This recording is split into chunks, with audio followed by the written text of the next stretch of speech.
Wallace. And I have Don Holly here with me. Three phases, dressage, cross-country, show jump. And you're out on course and something's going wrong or going right. You know how to react to what they're doing. It was built originally to be a schooling facility, and so everything's set up very conveniently.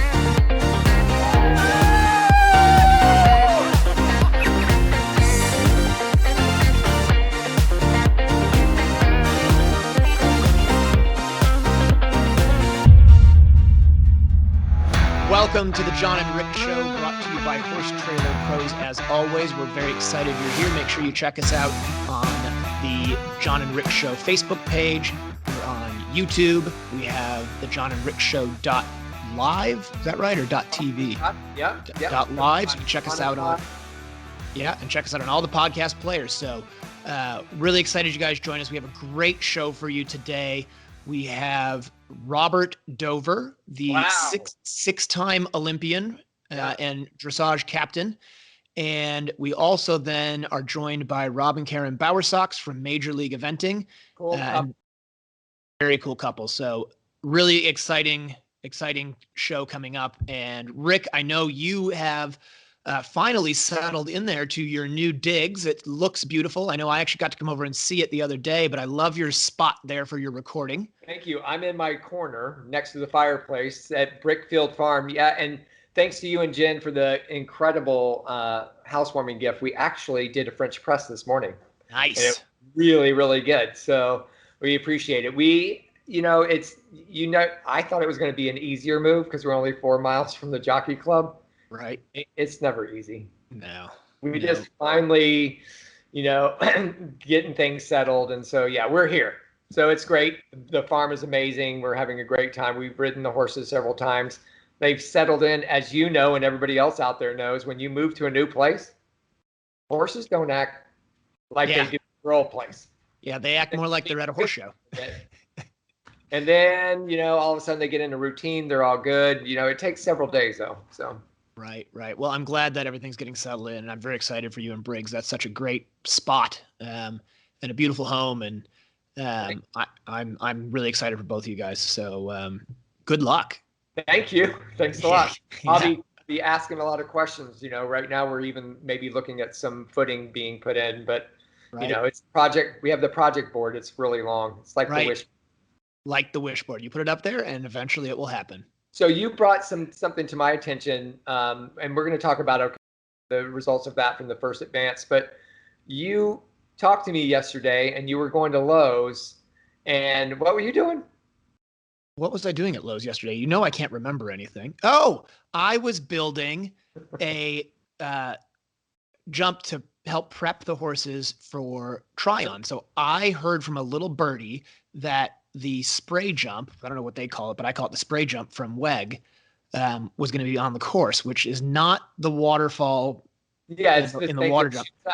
Yeah, so it was at WEG, the horses came under the bridge at the last water, and then they jumped a narrow fence that had water spraying out the sides. And so, I built sort of my own Ocala redneck version of it. I thought it was, you showed a picture. I mean, you sent a text. I was like, look at him.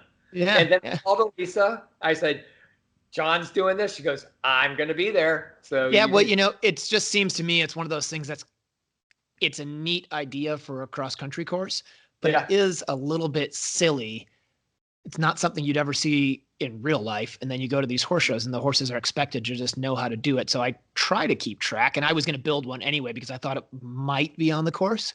Right. So hopefully anybody who wants to come and anybody in Ocala who wants to come and school it, you're more than welcome. If you're not in Ocala, you're more than welcome to trailer down.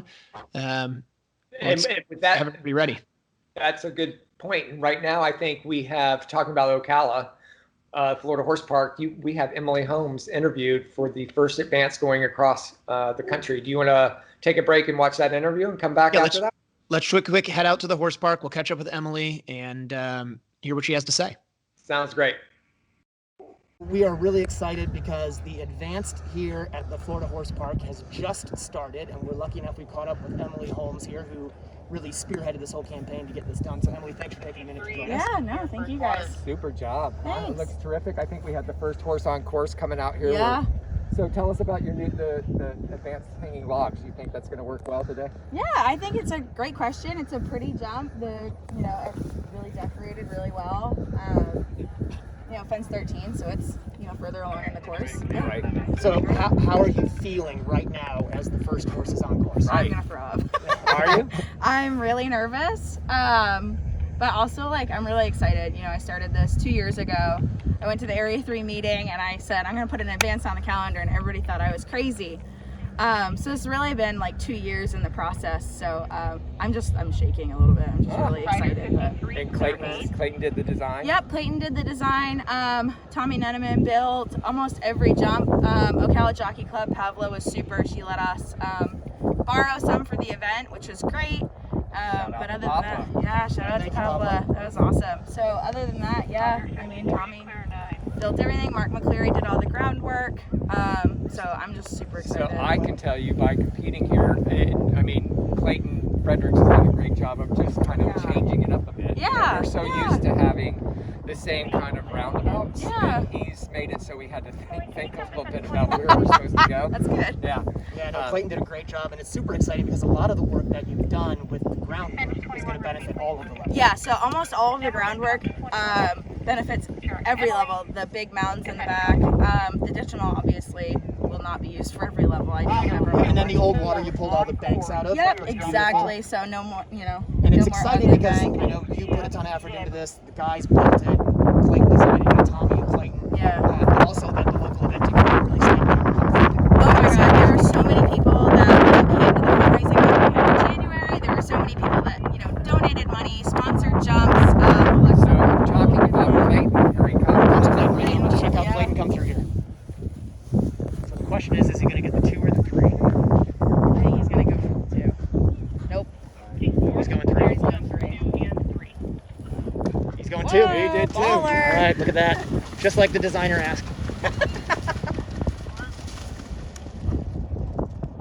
All right, boys, that's how it's done. Clockwork. Awesome. Yeah. All right. was So great. thanks a lot for joining us. Yeah. Yeah, thanks for taking the time. Let's go watch some horses go. Awesome. Thank you guys. Bye. Good job. All right, so thanks, Emily, for letting us catch up with you there. I know she had a lot on her plate right at that moment, so it was pretty gracious of her to do that.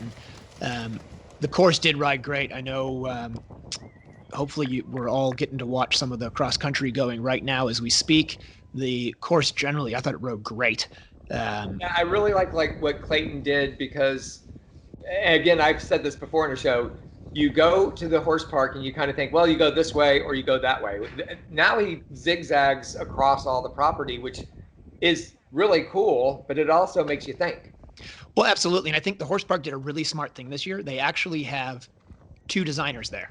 So they've got Clayton, who handles about half the dates, Clayton Fredericks, and then they have Jay Hambley from Canada, who is a very good friend of mine, and he does half the dates. And I think, you're right. You go out there when Clayton's designing, and we've kind of ridden around Jay's tracks a bunch, and you get to know where you are, you get comfortable, and it did very much feel like a whole new place. And it was almost a little counterintuitive at times, and he did put together a great track. It was a great day of competition, I thought. One person I want to make sure we give a shout out to here, Rick, who, I gotta say, women are so tough. They are so much tougher than men because This is Eleanor true. O'Neill, Yeah. she had not the ideal lead up. She had a tough go at stable view. The competition before that didn't have a great show jumping in the advanced. Right. And then she went to stable view. She was having a great round and just got unlucky, popped off, and that happens. But when she fell, she got kicked in the face, rattled her teeth, broke her nose. And amazing, not only is she tough, but I saw her a few days later. She was still beautiful, even with herself kicked in the face. Of course she is. Yeah, but she rode great. She won. She won, yeah, on zigzag, smoked around it. It was amazing. A beautiful round in the pouring rain. That's the other thing is I don't know if you remember, but I remember because I kind of chickened out and ran to my trailer. Yeah, I mean, of all the time during the day that it could have rained, It had to go out in that. Yeah, it poured. So good job, Ellie. We're really, Good job, really Ellie. happy and proud of you. Also, Kyle Carter on his great little mare, Ready or Not. Right. He had a good round. Second, and then third was, don't tell me, it was Zach Brandt. You got it, Zach Brandt on Directed Advance. That was exciting for him. And then we will just give a shout out to Clayton because he finished 4th around his track, which I have to say, I think some people think that's a bit of an advantage jumping around your own course, but I think it's harder because I do too, because I watched him in the Mounts for the Water that was supposed to ride in the 2. And let me tell you, he got in kind of deep going in, and you're like, I don't know. And he made the 2 work because he knew that that's what he built it for. So right. I think that's the thing. Sometimes you're not as creative as a rider because you know what it's supposed to be. But he wrote, you try to ride what you said as opposed to what you feel. do want to say something one more time to Clayton and all the other designers out there. Love your courses, but please give us more than 20 yards to get to the first jump. Yes. I'm telling you, stop putting the jumps 20 yards outside the box. I agree. I want to have a little bit of time to get my horses out and going. That would be nice. I have a modified horse that kind of. I do know from talking to designers, I haven't talked to Clayton specifically, but designers that do that, their theory is they want to get the horses jumping, but it doesn't, in my opinion, it doesn't work for the young horses. Right. You end up, as a green rider, you have stops, or if you're a strong, more experienced rider, you're literally throwing these young horses, especially over the jumps, and they're not having a great start. So yes, if we're going to be critical, that's the only thing. Just take out the one and make it the next one, and just that's my one thing. I agree completely. Just saying. But all in all, great day of competition. The horse park was amazing. Great job by all of the Ocala eventing community getting together to help fundraise to get that done. And isn't it exciting? All the effort that went in over the last couple of years, all the effort that went in this year for fundraising for that course, they got it done. So good job, Jason and Emily and everybody down at the park. One other thing I just want to mention before we wrap up this segment, Rick, is I did get a text message from our good friend Mike Winter over in England, who's Canadian, as you know. Yep. And he did just want me to mention to everybody that the Canadian team now has this new Instagram page. So I think I'm not great on Instagram, but it's at Canadian Eventing Team. And so the whole idea is to help the Canadians promote their riders and the team stuff. There's going to be riders can help promote stuff with the common hashtag Canadian Eventing Team. Right. So That's you can cool. hashtag everything if you're Canadian and you want to promote yourself and promote Canada. Check out let's not forget the horse park. I talked to Jason Reynolds. Briggs just reminded me. Shout out to Eric and Pablo Nygaard for letting the Florida Horse Park use some of their jumps out here that were resting until next year. So that was nice of them. So a shout out to them. Yeah, thank you, Eric and Pablo, very much. So look, we're going to take a break. When we come back, we are going to be joined by 6-time Olympian Robert Dover. Really excited to have him on the show. Always bronze. He's a bronze man at all the Olympics and World Championships. So that's an interesting thing. Yeah, I mean, it's a lot of medals. I know that. I think bronze. Yeah, I would too. So we'll be right back and we'll talk with Robert. All right. Want to advertise on the Jon and Rick Show? Contact Jon at 352-875-8622. Or call Rick at 850-879-2649. Hey guys, we're out here on the farm this morning filming a new commercial for Horse Trailer Pros. Big thanks to Matt for being such a huge part of the horse community. Take a minute, check out the commercial. I'm about to jump his fence right here, and I really hope that I don't screw it up because I spent all morning cleaning that thing up for the commercial. If you want a cool commercial like this, contact me or Rick and we'll get one set up for you.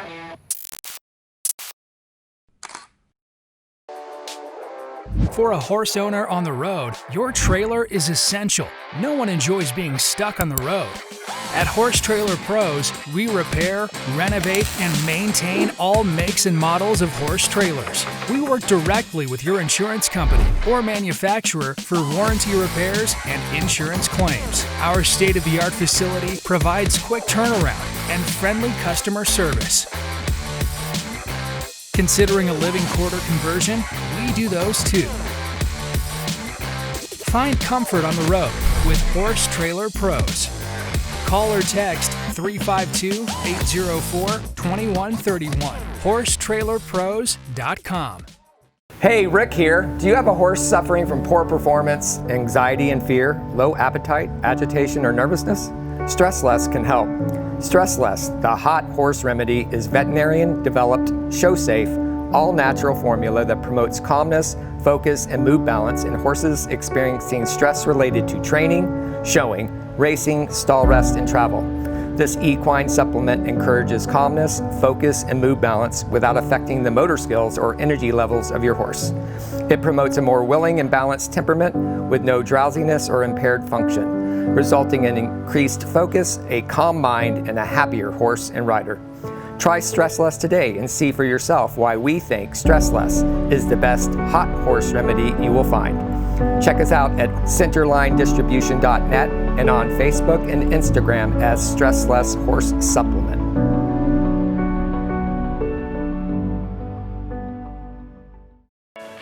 Sweet Dixie South is an equestrian facility built for the lifestyle of eventers of all levels. Whether you are coming to Ocala for the entire season, a week, a month, or a year, this beautiful 160-acre farm is the place to settle in and enjoy your time with horses. They offer a full cross-country course with 2 water features, banks, ditches, an amazing footing to gallop, a spectacular all-weather footing ring, large grass jumping fields, and dressage rings. Located in the rolling hills of North Marion County in Reddick, Florida, Sweet Dixie South has 100 stalls and numerous paddocks, apartments, a line of camper hookups, washer and dryer amenities, as well as common areas to complete your experience during your stay. Under the ownership of Mike Campbell and the management of Can-Do Joe Adams of Top Rail Tack, Sweet Dixie South has transformed into a premier eventing training facility in Florida. Go to www.sweetdixiesouth.com for more information.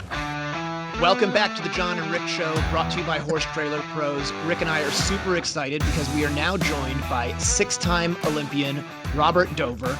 He has been the leader of all things dressage in the United States for many, many years. Was the coach of the Canadian dressage team for quite a while, was the coach of the U.S. dressage team.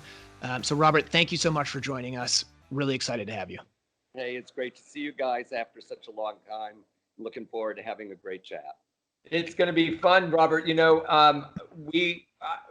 when I look back, and we've had conversations, not about the Jon and Rick Show, but just in the past about political things and things going on in our world. But I kind of refreshed your memory when I first saw you or met you was in Orlando when you were on, I think, Lectron. It was during the 92, leading up to the 92 selection trial for the Olympics. Jane Savoy, Gary Rockwell. I was down there with 2 event horses because I was cross training, and I want to think that I was one of the first kind of people starting to cross train. But I remember being enthralled by watching y'all ride, and so that's my memory, my first memory of you. Wow. Well, it's amazing how many years before that I had been slogging away at it. So yeah, 92, it seems like I was like halfway through my competitive career by that point. But yeah, because your first Olympics was 84, right? Yeah, just you keep on reminding me exactly how old I am. You don't look, we're all in the same bucket. I think John's older than both of us. Probably. Emotionally. Pretty sure that's not true. I have to say, Robert, one of my best sort of memories as far as learning and great opportunities that I had was when you had actually come in to coach the U.S. eventing team and be our dressage instructor. And I just, one, I think it's kind of an interesting story for the audience, but 2, I never have really ever gotten to talk to you about it. And I thought it'd be a good opportunity for me to say to you, 1, thank you so much for doing that. And I will say there are still to this day probably 5 or 6 just exercises. Forget about the whole big picture of things that you teach and that you know and the wealth of knowledge that you have. But there are still probably 5 or 6 exercises that you taught me that I still use to this day, almost weekly. Well, that's great to know. I mean, yeah. I was really glad to help Mark at that time with the eventing riders, and it was a really fun time as well. Well, and it was a fun time until it wasn't. Right. I know that feeling. And, it is an interesting part of my life, and it's sort of a story in and of itself with regard to how it began with the event riders, how it went with them, and even how it ended um, right before the final selection trials. So yeah, I look back on it as both a fun and educational time for myself, and also um, a time when I learned a lot of things as well with regard to coaching. Right, right. Yeah, no, I remember. I don't remember. I'll be honest. I don't remember all the specifics of how the ending came, but I know it didn't end quite the way everybody thought it was going to, did it? Well, It's so, you know what was interesting? So the actual beginning to work with your group and the training part was extremely positive. The only time things became negative at all was as the pressure mounted toward the very end, and riders who were used to looking at Mark as much more than just a coach, but also like a father figure, Right. all of a sudden there was this stepfather that they went with about about how they were feeling, not about the actual methodology, but about their own internal feelings as the pressure kept mounting toward the final selection, and they looked to him, to Mark, to basically keep them emotionally in order. And Sure. so suddenly having somebody else saying, you know what, you got to rise up. You got to rise up to the occasion. You can't just fall backward and wilt at these moments. And then they would go, well, Mark, this is a lot of pressure. I'm not sure how I can take it. And so this is when Mark and I had this conversation about how you have to feel at that moment in time when you're going toward this enormous goal. You have to feel, no matter what, that you have the ability to find your confidence as you're moving to the arena. And this is where Mark and I discussed it. And I said, I'm going to bow out here because your riders are having these negative feelings when they should be having all positive feelings. And of Right. course, with my own team, right. certainly on the way to the biggest goals of world championships or Olympics, not only can I totally empathize with that because I've been on so many teams myself. So I know when confidence is high, things go well. When confidence is lower for whatever reason, that's when things tend to not go as well. And that's where it's super important that any coach has more time than just say 5 months with riders, Sure. because they have to go through that natural thing that Mark had gone through, and coaches before and coaches after will all go through. And consequently, it's interesting because now, for instance, I teach Liz Halliday Right. and have a great time with her, and I've helped Philip and various event riders since that time, who do really well. But privately, they see me, and there's not that feeling like they're having to meet the sort of the this expectation of two different coaches. And Yeah, I I can see that happening. right. Well, and pressure is a funny thing, isn't it? It definitely was, like you said, the pressure mounts. You get closer to the big competitions, and I think different people react differently to pressure, and it's about for sure having people around that you feel that are going to be one that you trust, and one maybe sometimes, and not rightly so, that are going to be a little bit empathetic towards your issues. And and again, I forgot, actually, you're right that you sort of came in right at the beginning of that year, and it was like, wham, Robert's the guy. He's the one you guys are with. whether you're ready or not, here we go. Right. And kind of put you in a little bit of a corner of this better work, dude. But, but at the same time, it's interesting because over these many years, I've had a bunch of the top level event riders that said, I really learned this or that during that. And so for me, the fact that I didn't go along with as a coach to that team competition, that final big major championships, was not the most important thing. The most important thing was that riders got something out of it, whether that was how to dress better or it definitely needed that help back then. How to ride a half halt, how to ride a better flying change, things like that. And I think that so I look back on it as a real positive time.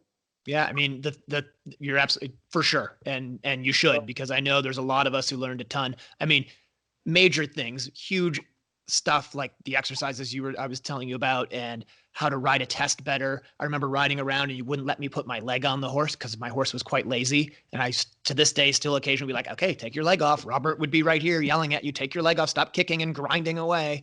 And then I remember something simple like you said to me, Jon, put your hands together and put them down. I don't want to see your white gloves. Yeah. I want you in white gloves, but I don't want to see them. Right. And that it's sometimes little things like that stick with you and really make an impression. So, again, thank you for doing it. And we were all lucky to have you. It really was a fun time for me. Sure. So Rick, why don't we take a break, check in with some of our sponsors, and then when we come back, we'll continue on with Robert, if you'll stick around for one more segment. Can you do one more? And we'll come back. I think the next segment is sponsored by Stress Less Horse Supplement. So we'll be back. All right, we'll be right back. Looking for an amazing fox hunting experience? Contact Black Horse Farm, Fox Hunting and Eventing. Located in Area 4, Black Horse Farm and the Mossback Hounds in Elizabeth, Illinois welcome all USAA eventers to come join them for an introductory fox hunt free of charge. Ride with Master of the Hounds Tony Leahy and the Mossback Hounds over some of the finest hunt territory in the entire country. Visit Black Horse Farm on Facebook to arrange your free hunt experience and hear about the upcoming hunt camp in July.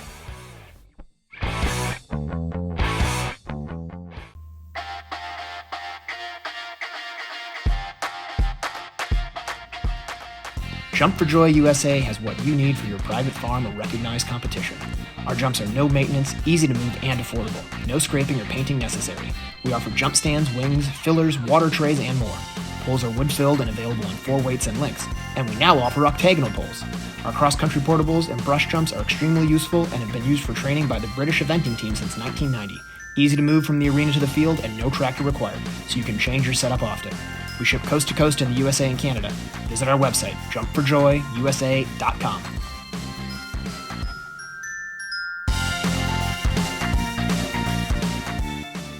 Hey, Rick here. Do you have a horse suffering from poor performance, anxiety and fear, low appetite, agitation, or nervousness?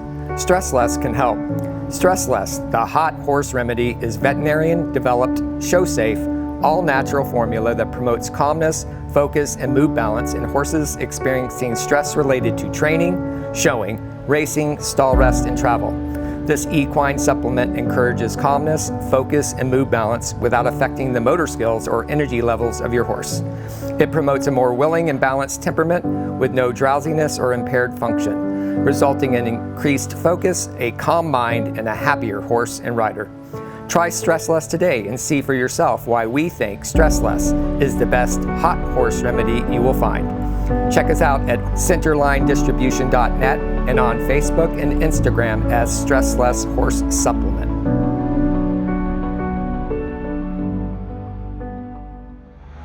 Welcome back to the Jon and Rick Show. We have Robert Dover with us still, and we are going to be talking a little bit more about his life, what he's done, and where he's going to be going, which I think it's going to the gym pretty soon, right, Doug? Robert? Yep, I'm going to the gym right after this. I got to keep training. We always are training, but we're brought to you by Stress Less Horse Supplement. Jon, I know you've been putting your horses on it. My horses have been on it for a very long time. It's a great focus supplement, all natural, works really well in all types of horses, spooky, nervous. So if you're out there, go to centerlinedistribution.com and Hot Horse centerline distribution, and you can get your supplement today and get your horse started on it. Robert, welcome back. Thanks. Glad to be here. So I've got some questions, Jon, before you start going. One of the biggest things that I remember reading about you and knowing, because Reiner Klimke was a very big influence on a lot of us, even me. I know when I used to be with Manfred Lewis, who had a horse named Oscar that was related to one of Reiner's horses. Reiner Klimke actually did a clinic and rode that horse in 1996, I think, 97. But your big accolade is you beat Reiner at the German Aachen Grand Prix freestyle competition in 1987, correct? That's right. That was huge because it had been like 27 years since anybody had done that. And so sort of like for eventers, for Burley or badminton, you did it in Germany and against Reiner. So how was that for you? How was that experience? Well, the thing is, too, he had been a huge mentor of mine, and I'm still really close with his family. It's just a fantastic family. And so competing against Reiner Klimke, which was always just a thrill because he is a legend and an icon, that was always fun. But then to get to Aachen, where I was generally on the other side of him in a prize giving, to be in front of 50,000 people and have him on the other side of me, and then have the American anthem play and watch the flag go up. That is something that you never forget. And I know you guys understand that, and it is pretty palpable when you hear those kinds of words anyway. That's always just an incredible feeling to have that feeling. But then to have Reiner right there, and he was proud of me because, as I say, he was mentoring me through those years, and he was an amazing athlete, an amazing competitor, and something that you don't see that often anymore. He was a truly honorable man. That made him such a great person to be around. Wow. So Robert, when you were leading up to that competition, did you go into that because I've heard a lot of competitors talk about when they win big competitions, sort of they went into it feeling very confident and like they knew they were going to win. Did you go into that competition with the mindset that absolutely this is my weekend, or was it like I'm just going to do the best I can and hope I can survive? Yeah, what was so interesting about that year is that I had gotten to Europe with my group of horses and students. I had some students that came along with me, and I had gone over to Europe in the middle of the winter of that year, somewhere in December. And I went because I had already done an Olympics, 84. I'd gone to the to the World Equestrian World Championships in 86, and I was bad. I mean, I could win in America, and I could make teams, and I could win national championships, but internationally, I had no idea how to win. And so when I first went over to Europe, I went to Gabriella Grillo's. And this is something that I'm writing a book. I don't know if you know this, that's coming out this next year in 2021. And in my book, which is called The Gates to Brilliance, which is from a saying that my mentor, Colonel Youngquist, said, which when anybody would have trouble, he would say, you know, Robert, the gates to brilliance are surrounded by a cloud of sweat and tears. That's very good. That's a great saying. In his memory, I named the book The Gates to Brilliance. So interestingly, I went over to Europe because I had done so well at failing in these big competitions of my life that I had basically taken failure to the form of art. So when I got to Europe, to Gabriella Grillo's, her trainer, a guy named General Stecken, he, after a couple of days, took me in the arena, and Gabby was standing nearby, and he said, "You know, Robert, you're never going to be able to ride this horse the way you should." Gabriella, who is an Olympic gold medalist, would be a much better rider for your horse. I really think you ought to sell him to her. So, Oof. of course, I went from feeling like this is going to be a great adventure to being about 3 inches tall. Oh And, God. I Wow. started welling up with tears, and she's standing at the 5 feet away at the entrance of the arena, hearing him saying this to me. And I said, so I thought for a second, I tried not to cry, and I said, so General Stecken, I already have my first 3 shows that I'm supposed to go to lined up, and I've already paid for the everything. I have my trailer, and I'm going with one of my students, Hector Rodriguez, on this trip. And I would like to, if it's okay with you, go through these 3 shows. And if I'm terrible at the end of these 3 shows, I promise you I'll sell the horse to Gabriella Grillo. So I went off on the shows, and I had been learning, and I'd been watching, and even Gabby's stable master was helping me on the sly with my horses and saying, don't listen to them. You're going to be fine. Just. So I kept sort of getting a little better day by day and feeling more confident. I went off to my first show, which was in Lipica, before Yugoslavia, right?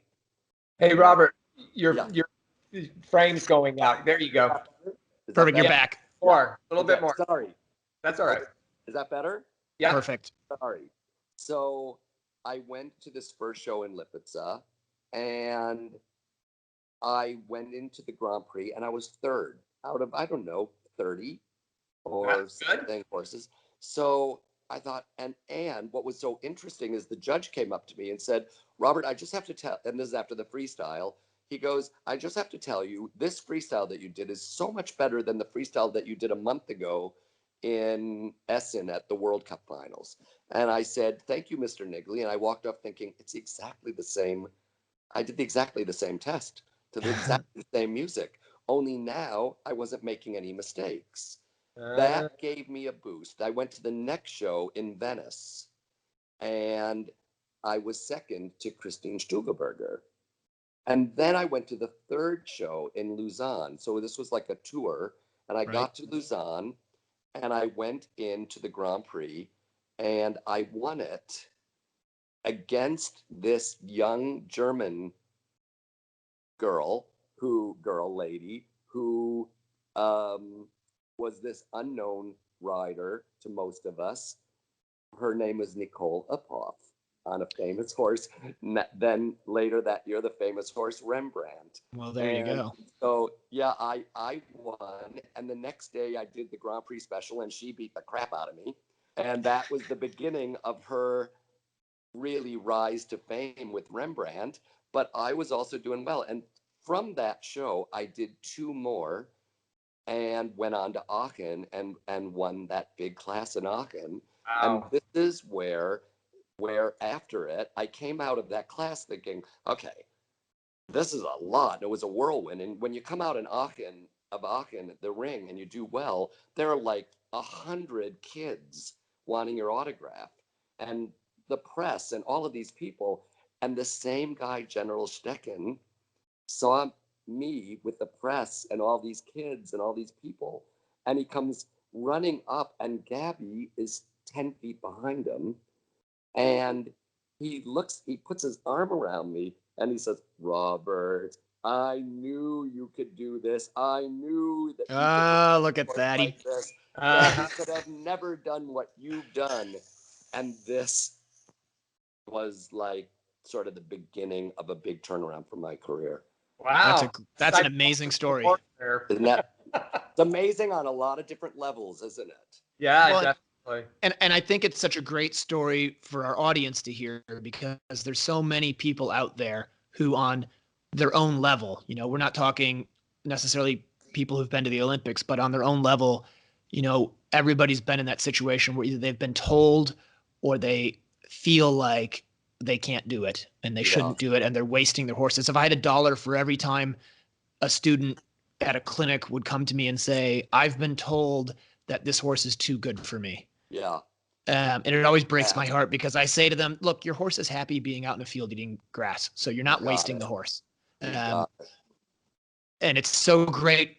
I think, like, I've actually got some, the hair on the back of my neck standing up here and you tell the story because I'm going to save this episode just to show to those students when they say this to me and say, look, it happens to Robert Dover. He was told he wasn't good enough and that he needed to give this horse to somebody else and he beat them.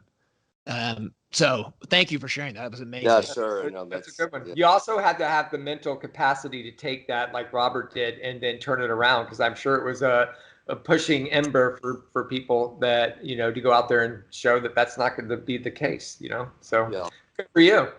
Absolutely. That's amazing. Again, it was Stress Less that promoted our segment. We appreciate Stress Less doing that for us. HotHorseSupplement.com is where you go to order it. We appreciate it. And Rob, thank you so much for being a part of our show. We appreciate you being here. And it was a great time getting to know you. And I know, what's the big thing that you want people to do coming up in November? You want them to what? You got to vote.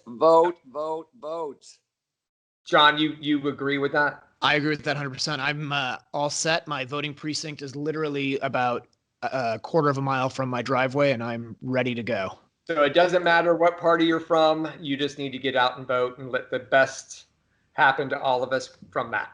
Please. Absolutely. All right. Well, listen, Robert, thank you so much for joining us. And we are going to be right back after this break with Major League Eventing. So hang tight and enjoy the show. And thanks, Stress Less, again. Absolutely. Great stuff. Hey, Rick here. Do you have a horse suffering from poor performance, anxiety and fear, low appetite, agitation, or nervousness? Stress Less can help. Stress Less, the hot horse remedy, is veterinarian-developed, show-safe, all-natural formula that promotes calmness, focus, and mood balance in horses experiencing stress related to training, showing, racing, stall rest, and travel. This equine supplement encourages calmness, focus, and mood balance without affecting the motor skills or energy levels of your horse. It promotes a more willing and balanced temperament with no drowsiness or impaired function, resulting in increased focus, a calm mind, and a happier horse and rider. Try Stress Less today and see for yourself why we think Stress Less is the best hot horse remedy you will find. Check us out at centerlinedistribution.net and on Facebook and Instagram as Stress Less Horse Supplement.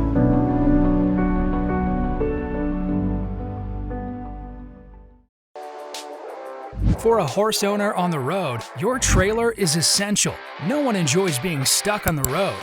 At Horse Trailer Pros, we repair, renovate, and maintain all makes and models of horse trailers. We work directly with your insurance company or manufacturer for warranty repairs and insurance claims. Our state-of-the-art facility provides quick turnaround and friendly customer service. Considering a living quarter conversion? We do those too. Find comfort on the road with Horse Trailer Pros. Call or text 352-804-2131. HorseTrailerPros.com.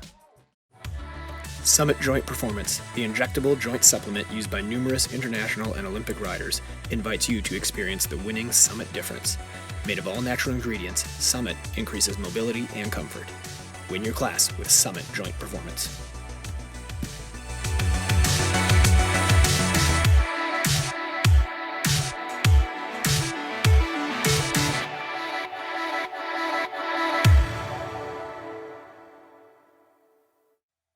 Welcome back to the Jon and Rick Show. We are presented by Horse Trailer Pros, and we are being joined, John, by Major League Eventers, podcast supreme couple, Rob and Karen Bowersox. And we are happy to have y'all here. John and I both appeared on your show last month during podcast month. We were unfortunate not able to get you in on September, but here we are in October. John, they've started something really cool. What do you got to say to them? Well, I'm just super excited you guys agreed to come on the show. Really hoping that we can do as good a job here as you guys did with us and be as good a host as you were. So thank you very much for coming on. Yeah. Thanks for having us. I can't wait to ask y'all special questions. Oh, Uh-oh. no. Oh, no. We got special questions. Yeah, it's funny because usually we make a little call ahead of time and we say, is there anything you guys want to make sure we do talk about or anything that we don't talk about? And we never did that with you. So I'm going to go with the fact that there is like nothing off limits here. Open book. All right. That's what I like. Yikes, watch out.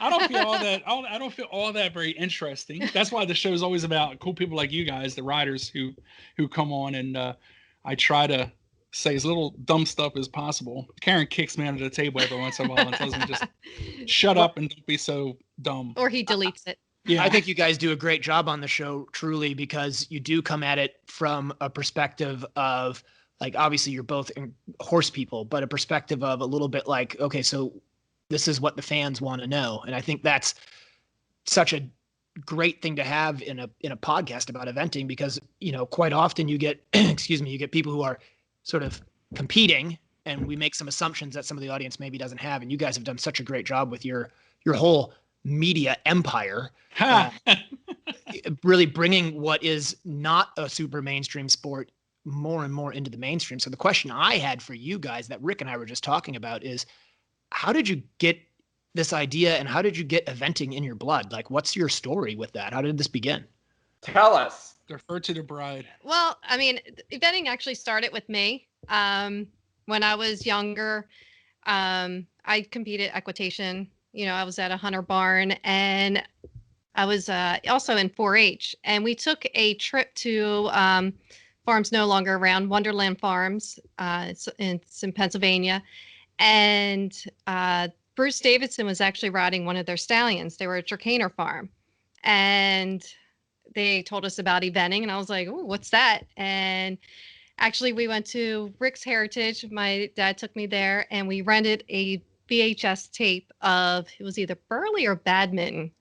And I fell in love, and my parents were like, no, you're not doing that.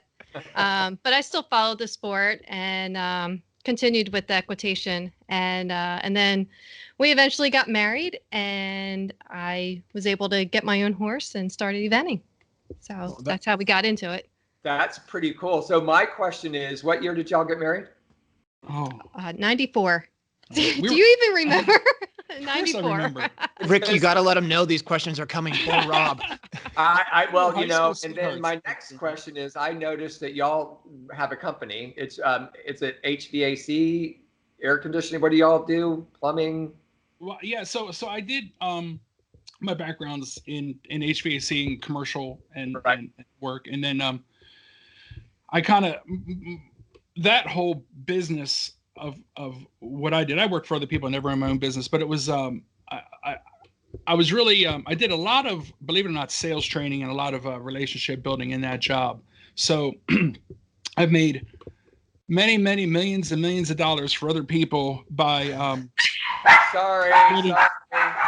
Oh, the dogs. It makes it real. Yeah. But no, I've made a lot of money for other people, basically in the relationship business. And so that's what led into the Major League Eventing was basically I wanted to take that and see if I can help the sport of eventing grow and build better relationships between the community and sponsors and maybe help grow the sport. So there was we like to say that Major League Eventing is more than just a podcast. It's a podcast is just one of our streams of trying to get out to the audience. So, the whole purpose of Major League Eventing is to grow the sport of eventing, period. We just call ourselves like an independent marketing for the sport of eventing. So we're not affiliated with USEA or USEF or anybody like that. We're just our own little thing, which makes us kind of high speed, low drag. And if we have an idea, we can just go do it and see how it works and try to tweak it and do a better job. So the podcast. Sorry, I was just gonna say, on that note, I know you guys sort of, and I don't want to get too much into the plantation field drama, but I know you guys stepped in and helped Plantation Field with a lot of the media coverage and promotion of that event. And so, one, thank you for doing that. But two, obviously that was a huge thing to sort of be thrown on your laps at the last minute. And I would assume that two of you basically that run this thing, in some ways that makes it easy because you can be very nimble and quick and get in there and do what you want to do. But I would assume also it must have put a lot of stress on you guys. So what was that experience all like? Go ahead. Okay. Go ahead. Well, so essentially we were oblivious to the whole thing up Yeah. until probably about a week out. And a week out, we were approached by Taylor Harris, who was the title sponsor of Plantation. And we really weren't given much information except that there was a riff, and there wasn't going to be there was basically a media blackout, and that they asked if we could help with providing coverage. So, we're not bloggers. If you ever seen just my handwriting, you'll know I'm not a writer, let alone how slow I type. And so I said, we said, well, listen, really we're about social media. We weren't even planning on being there because of all the COVID-19, and we didn't have a rider, a family member, anyone riding this year in it. In the past, we did a live stream, which was terrible. If anyone ever heard don't us watch do live that. stream, we're bad. But we're never going to do that again. Don't worry, fans. It wasn't bad. You did a good job. We tried to bring on again, just like, and again, when we did that last year, it was like to bring on more professional riders and pick their brain to have them do the professional stuff. But it was a lot of stress actually. And I was pretty happy with it. It worked out pretty good. We've definitely tried to stay out of the Plantation Eventing Nation riff. Purposefully, we have Hard Avenue. Yeah. well, our feeling was, our sole 100% mission is to grow the sport of eventing and to grow the eventing fan base. And we can't do that if we're splitting the base. We just can't do it. So, we have our own personal opinions about everything. We love Plantation, where we live about a half hour away from there. We live 10 minutes from Fair Hill. And we definitely had feelings on it, and we kind of actually know a little bit of the backstory of some stuff that we're probably not supposed to know. So we thankfully we were able to kind of stay under the fire on both ends of that, and which is what we wanted to do, not because we don't have opinions, not because we don't have strong feelings about everything, but because basically it was such a hot topic that if you said something one way or the other, you were in someone's crosshairs, and we didn't want to.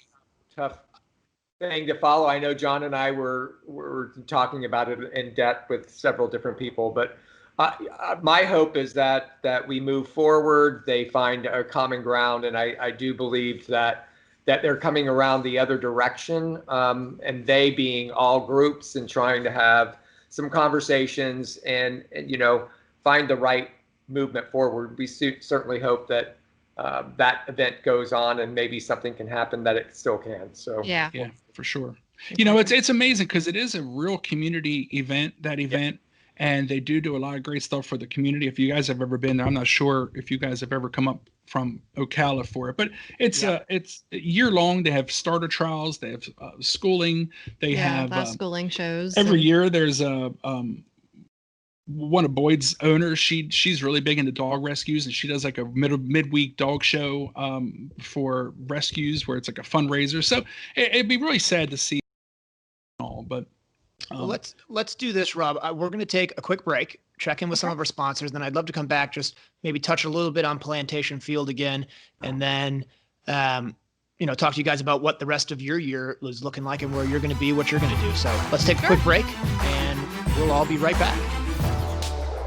For a horse owner on the road, your trailer is essential. No one enjoys being stuck on the road. At Horse Trailer Pros, we repair, renovate, and maintain all makes and models of horse trailers. We work directly with your insurance company or manufacturer for warranty repairs and insurance claims. Our state-of-the-art facility provides quick turnaround and friendly customer service. Considering a living quarter conversion? We do those too. Find comfort on the road with Horse Trailer Pros.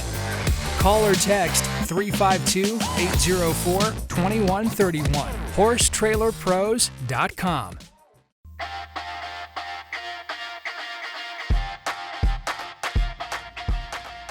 Jump for Joy USA has what you need for your private farm or recognized competition. Our jumps are no maintenance, easy to move, and affordable. No scraping or painting necessary. We offer jump stands, wings, fillers, water trays, and more. Poles are wood-filled and available in 4 weights and lengths. And we now offer octagonal poles.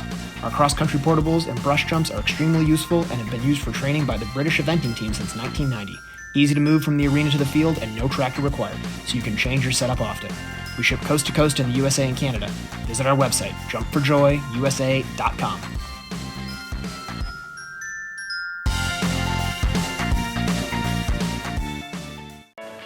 Sweet Dixie South is an equestrian facility built for the lifestyle of eventers of all levels. Whether you are coming to Ocala for the entire season, a week, a month, or a year, this beautiful 160-acre farm is the place to settle in and enjoy your time with horses. They offer a full cross-country course with 2 water features, banks, ditches, and amazing footing to gallop, a spectacular all-weather footing ring, large grass jumping fields, and dressage rings. Located in the rolling hills of North Marion County in Reddick, Florida, Sweet Dixie South has 100 stalls and numerous paddocks, apartments, a line of camper hookups, washer and dryer amenities, as well as common areas to complete your experience during your stay. Under the ownership of Mike Campbell and the management of Can-Do Joe Adams of Top Rail Tack, Sweet Dixie South has transformed into a premier eventing training facility in Florida. Go to www.sweetdixiesouth.com for more information. Welcome back to the Jon and Rick Show, brought to you as always by Horse Trailer Pros. We're really excited that Rob and Karen Bowersox from Major League Eventing have agreed to come back and join us one more time. We didn't scare you guys off in the last segment. So. Around? She's married to me. It takes a lot to scare her off, let me tell you. She's put up with a lot, guys, let me tell you. I know we rounded out the last segment just sort of, talking about Plantation Field, the hopes that, that would move on next year and all the great things that event did bring to that community.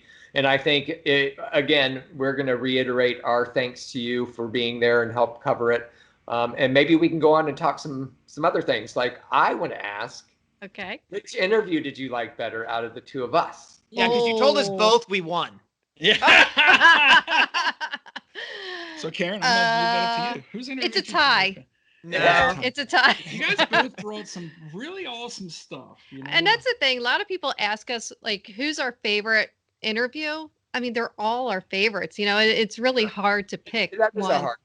All right, I so pick our favorite. Look, that was an unfair question. So what we need to really know to answer this question, Rick, do you really want to know who got the most? Which interview had the most views? I did pull some stats. I knew you would. Here comes the glasses. I'm not gonna. Oh, here we go. Poindexter. I'll keep it brief because I know we're short on time. If you guys really want to know, I hope John did because he was promoting frangible pens. I hope Rick did because he's cooler than me, but I'm gonna try to win. Well, John got his wish. Rick was slightly nice. Now, what I did do, I did take off this last week's worth of downloads. Anything that was downloaded this last week, so that way you guys were both on equal amount of weeks. So I hate to do it to you. All right. So what were the numbers? How much did he get me by? About 130. 130. Yeah, Wait, 130 downloads. So it's very close. Congratulations, Rick. I'm really happy Wait, for you. Won? You won. Yeah. I won? Yeah, John got his wish that you won. Yeah. So, and you guys were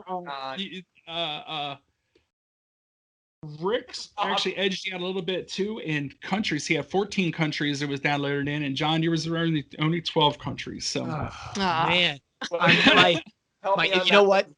The good news is it's the Jon and Rick Show, so we both won. You both won, and we were the winners, and our listeners were the winners. Because country thing. What's that? That stupid fall that I had off of that damn horse that got me 1 million views, and it went all over the world like 20 times. So that's the only reason, and I hate seeing that all the time. Well, I tell you, it's like Karen said, we really do. I mean, literally, after every time we shut the mic off, we say to ourselves, "Man, that was great," and we really do feel like every time we do an interview, we feel like we just made some new best friends, and we really do enjoy it.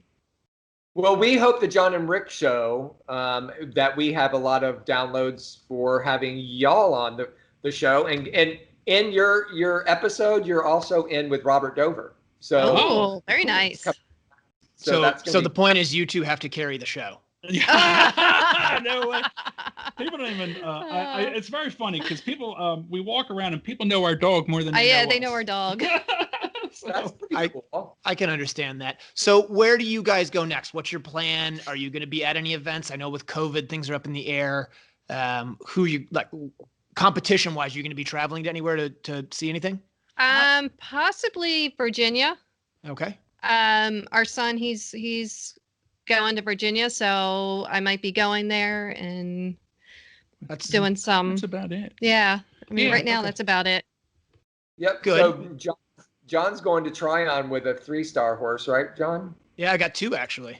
2 Fingers actually. crossed. And Alyssa has a 4-star, 3-star, 2-star. Briggs has a 3-star, 2-star. I'm doing the commentating. John's going to come in and guest commentating with me. So we're going to have a good time at Tryon. We'll do a shout out to Major League. Oh, thank that'd you be so awesome. much. That would be awesome. Yeah, Absolutely we'd love to will. get there. Get some Jon and Rick mojo going. Get a little bit of their boost. That'd be awesome. Yeah, well, and likewise, yeah. So then, what about upcoming podcasts for you guys? Do you have anybody lined up? Well, the one that's coming out, so I believe this is, well, the one that comes out this week, which is going to be the 21st, October 21st, with Val Vizcarrando Pride, who she is a 4-star eventer, and she's a dressage judge, an eventing judge. So she really does an awesome job of helping answer some of my kind of dumb questions. Yeah. Here's a question for you guys. We'll see if you guys know the answer. This is something she answered for me.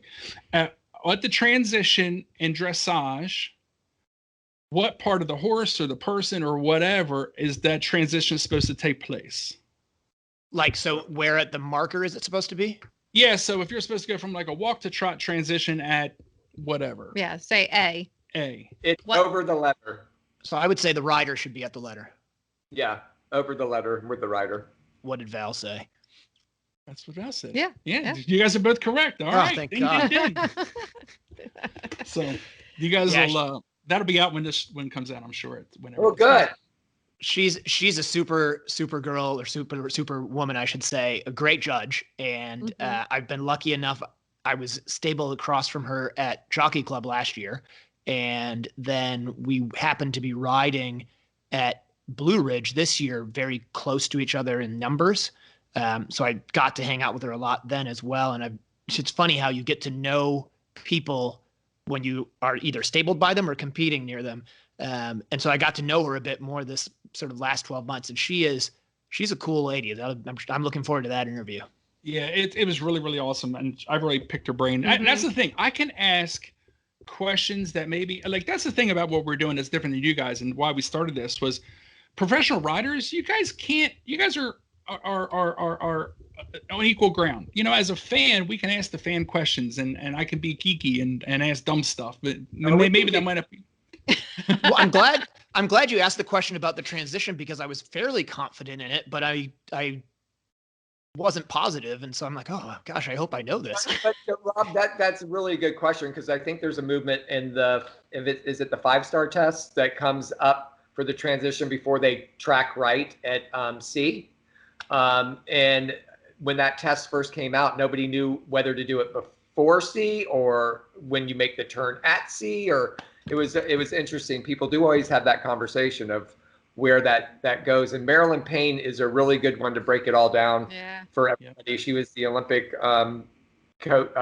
judge during the last Olympics. And I think she's somebody that really you can pick their brain on where things are supposed to happen.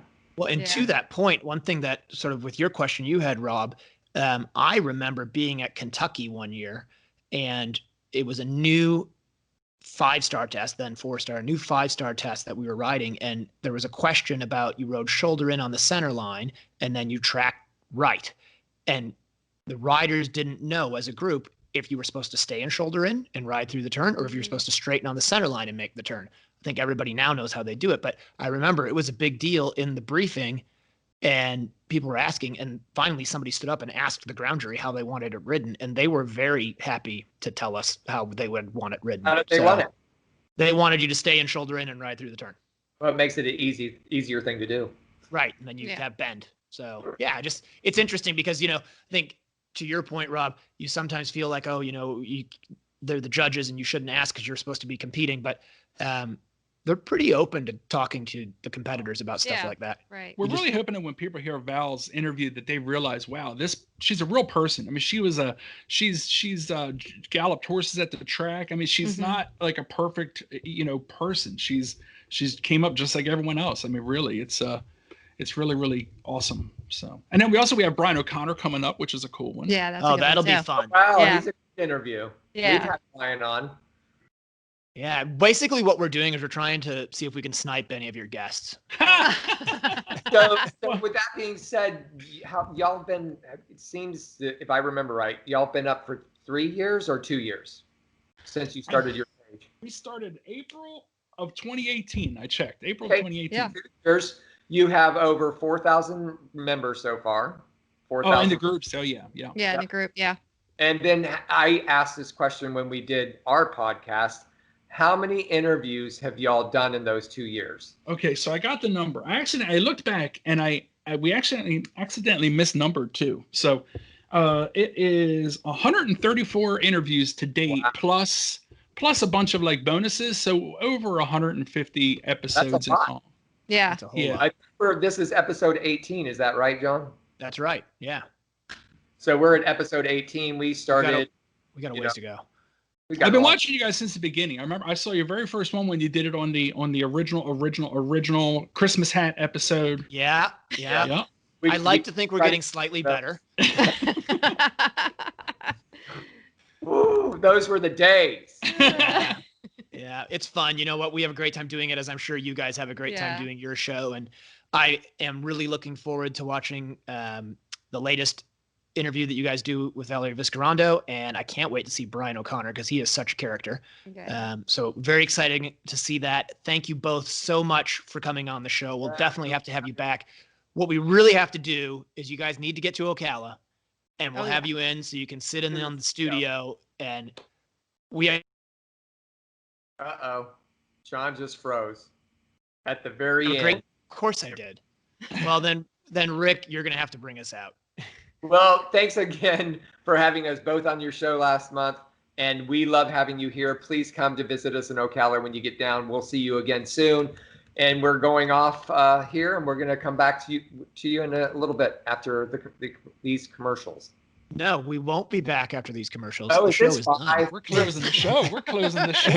We're Yeah. done. So We're closing I might out. be See you next frozen. episode. I might be No, frozen, you're but not. I know we are going to be back in 2 weeks' time, right before Tryon International. We're super excited about that. And thank you, everybody, for watching. Thanks a lot. Lots of fun, guys. Rick Wallace, And I have John Holly here with me. 3 phases, dressage, cross country, show jump, and you're out on course and something's going wrong or going right, you know how to react to what they're doing. It was built originally to be a schooling facility, and so everything's set up very conveniently.